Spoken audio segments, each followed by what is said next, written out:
आज हमने बनाए हैं पोहा आलू के परांठे, जो कि बहुत ही नरम और बहुत ही स्वादिष्ट बने हैं। तो चलिए देखते हैं हमने इन परांठों को कैसे बनाया है। ये हमने 1 कप जाड़ा वाला पोहा लिया है। हमने इसे अच्छे से छान लिया था, जो इसमें डस्ट वगैरह वो निकाल दी।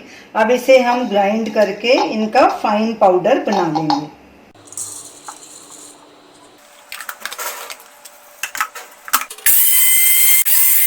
पोहे का फाइन पाउडर हमने बना लिया है। इसे एक बोल में निकाल लेंगे। ये देखिए बिल्कुल फाइन पाउडर बन गया इसका। अब आलू को भी ग्राइंड कर लेंगे और इनकी फाइन प्यूरी बना लेंगे। ये मैंने 2 मीडियम साइज के कच्चे आलू लिए हैं। इन्हें बारीक बारीक काट लिया था। इन्हें मैंने पानी में रखा था, अब पानी इनका सारा निकाल दिया है। इन्हें भी ग्राइंड करके फाइन प्यूरी बना लेंगे। ये 1 इंच अदरक का टुकड़ा और 1 हरी मिर्च, इन्हें भी साथ में ग्राइंड करेंगे। आलू की हमने फाइन प्यूरी बना ली है, ये देखिए। इसे भी ये पोहे के आटे में डाल देंगे और साथ में कुछ मसाले, नमक स्वाद अनुसार या 1 टीस्पून, चिली फ्लेक्स 1 टीस्पून, ये भी अपने स्वाद के अनुसार डालिए। धनिया पाउडर 1 टीस्पून, गरम मसाला 1/4 टीस्पून, आमचूर पाउडर 1/2 टीस्पून, कसूरी मेथी 1 टीस्पून। मेरे पास फ्रेश धनिया नहीं था, तो मैंने ये सर्दियों में मैं हमेशा धनिया सुखा के रखती हूँ, तो फिर ये जब नहीं मिलता धनिया तो मैं ये धनिया यूज़ कर लेती हूँ। ये 1 टीस्पून धनिया डालेंगे। अब इन सब चीज़ों को अच्छे से मिक्स करेंगे और इसका सॉफ्ट डो बना लेंगे, जैसे हम रोटी का बनाते हैं। साथ में थोड़ा सा ऑयल भी डाल लेंगे, तकरीबन 1 टीस्पून।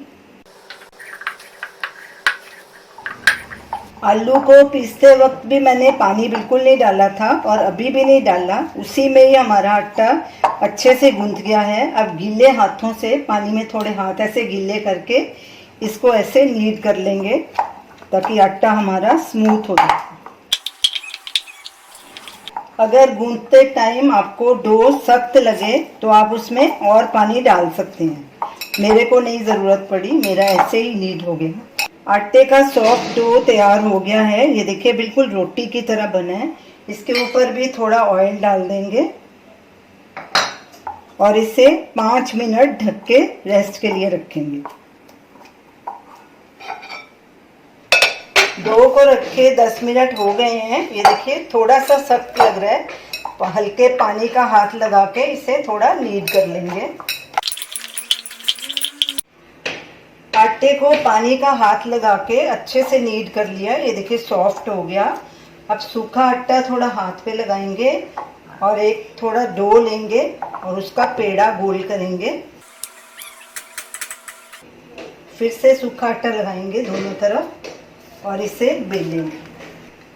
ये पोहे का आटा है, साइडें इसकी स्मूथ नहीं आएंगी, थोड़े क्रैक्स दिखेंगे। इसे ऐसे पतला बेल लेंगे, हल्का आटा थोड़ा और लगाएंगे सूखा। तवे को हमने स्लो गैस पे गर्म होने के लिए रख दिया है।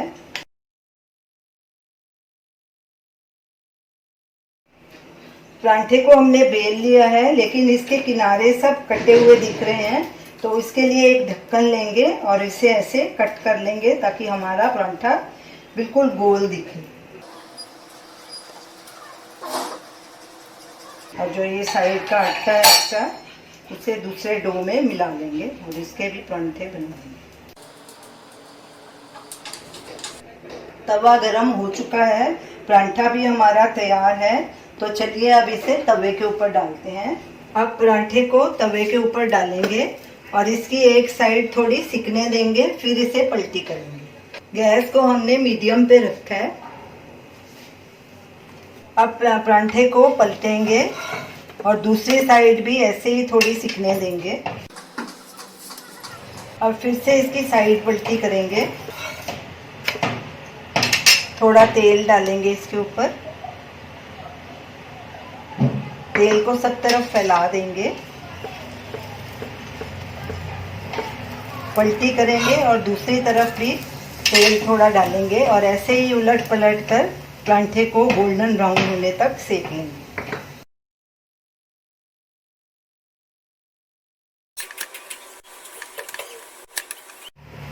परांठे की दोनों तरफ अच्छे से गोल्डन ब्राउन हो चुके हैं और अच्छे से सिक गया है परांठा।